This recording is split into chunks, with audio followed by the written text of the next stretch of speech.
that's how much the community supports them and loves them, because after all, they don't work with a good element most of the time, and I hope that they don't lose sight of that and remember how much we deeply care. In Lakewood, I'm Chris Francis, Cover 7 Eyewitness News. Well, after this, I don't think they will forget. Well, you can get a better idea of the massive scale of this memorial from our chopper high above the procession. Police cars parked on this lot at McChord Air Force Base stretched as far as the eye could see. The Air Force planes in the background, 2,000 law enforcement vehicles waiting in front. As the procession began, it slowly filed under fire trucks with crossed ladders and an American flag. The bodies of the officers waited in 4 white hearses.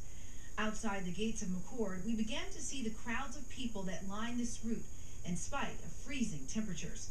Throngs of people lined the streets of Lakewood, some tossing flowers, others saluting. Others lined up on overpasses to watch the procession pass beneath them.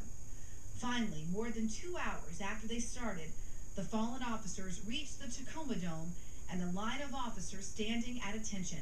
Their caskets draped with flags were rolled in. This service so large that hundreds of Canadian Mounties in red uniforms were still waiting in the parking lot. Finally, they marched up the ramp and into the dome, more than 700 strong. It took more than 4 hours for all the law enforcement vehicles to get to the dome.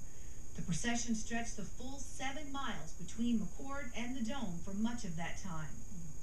Some law enforcement officers have been up and on the road since before dawn. All over western Washington, commuters saw many processions like this one going over the Tacoma Narrows Bridge around 7 o'clock this morning. Convoys of police cars, lights flashing, heading to today's memorial.